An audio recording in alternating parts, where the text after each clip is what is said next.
Okay, so this week I'm talking about self-help books and how the best way to read them. Best case scenario, I save you a lot of time. Worst case scenario, I ruin self-help books for the rest of your life and save you a lot of money. I'm Timothy Sands, and this is Fashionable Father. If you're one of the lucky ones and have subscribed early, welcome back. If you are new here, hold on actually. So Yash, that's right, he's been on my channel before. He was on F Fashion Rules. He has challenged me to a race to 200 subscribers. That's right, he did, he challenged me. And you know what? It's gonna be easy. I got you, bro. You ain't got nothing on this. 200 subscribers, simple, bro, simple.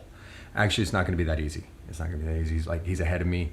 He's getting subscribers way quicker than me. So please, if you want, subscribe if you're so inclined, and subscribe if you want me to win this race. Because I gotta beat this little Tasmanian devil. You know what I'm saying? I've gotta beat him to 200. He's already got a lead on me. All right, subscribe if you're so inclined. According to research and markets, the self-help industry is in the $9.9 billion.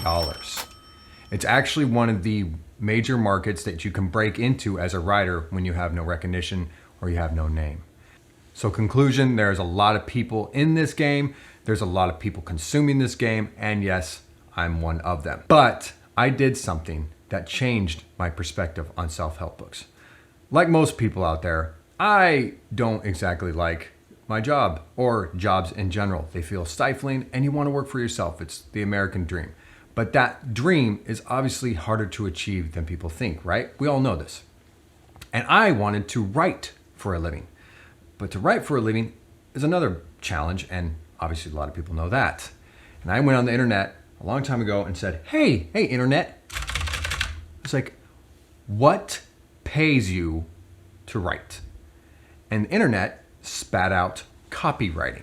Some of you may know about copywriting, but for those who do not, let me tell you a little bit about it. It's basically sales letters. It's like pitch writing. It's the direct mail marketing that you get in your mailbox. It's the letters that you see when you want to buy like a program online or an ebook. There's a whole like big long page where you have to scroll through it and they tell you all the benefits and they tell you all the reasons why you should buy their product, right? That's copywriting. There's a skill to it.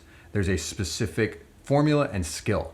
The formula works this way. So, hey, should we get going?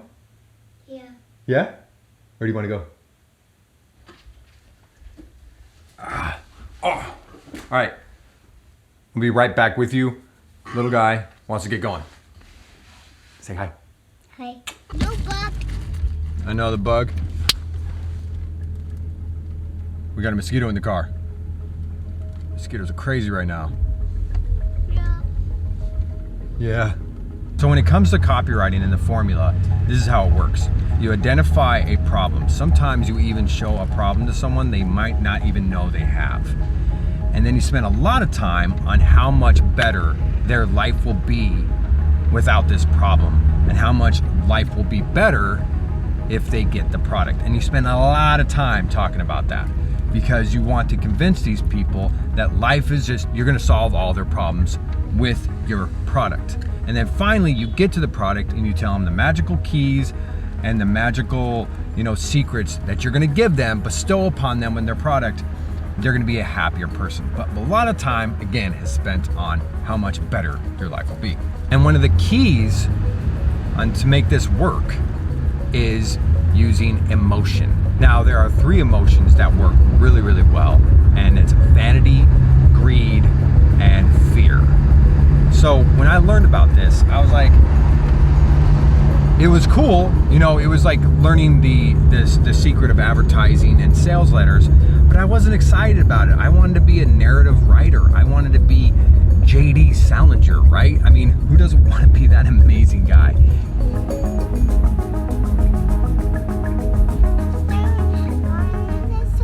I am always astounded by the amount of money that is in LA.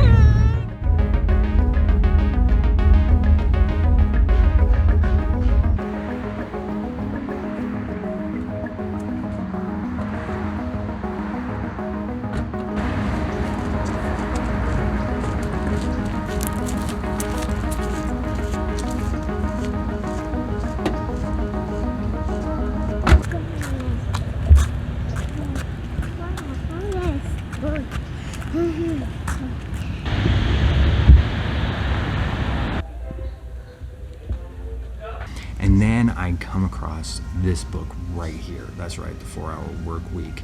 And I'm thinking, do I really want to read this? I mean, that title is genius and it is destined to disappoint, right? But I picked it up anyways because, Timothy Ferriss is, he's a genius.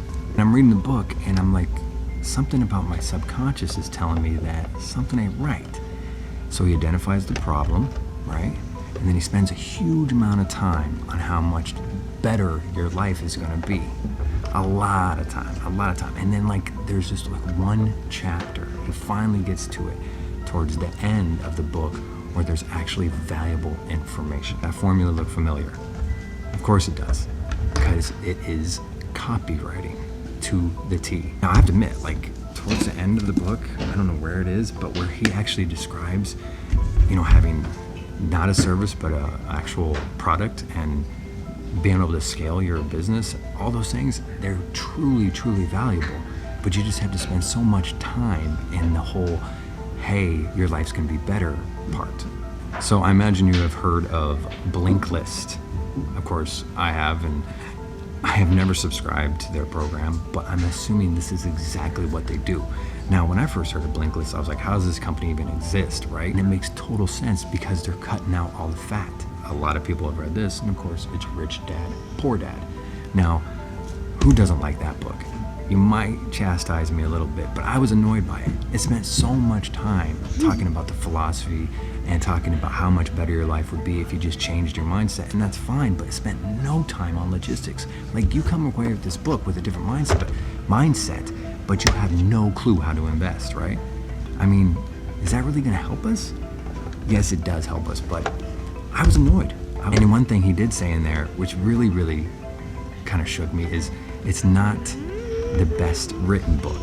It's the best selling book. And that's exactly how good he is. He's good at selling. There's another book that he wrote before that one, and it's called If You Want to Be Rich and Happy, Don't Go to School. And it's meaty and it has a lot of information in it, and it really will change the way you think.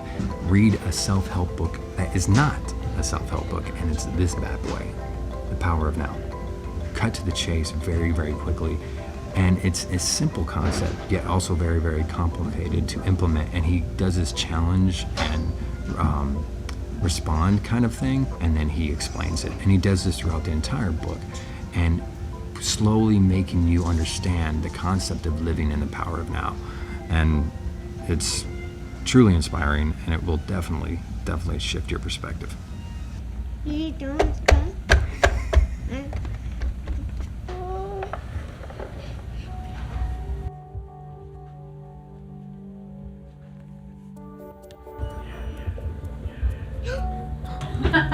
Thank you. You too. Hi. You have to put it up here, bud. Thank you.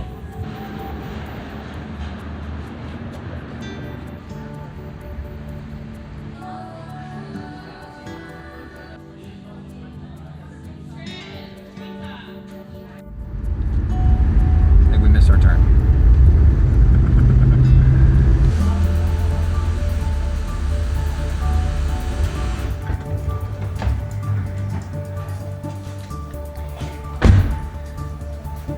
In conclusion, how you read a self-help book. You cut through the fat. Literally, look through the contents, find where they actually talk about the valuable stuff, and then read that part. And that is really all you need. Or, like what I'm thinking of doing, is joining Blinklist.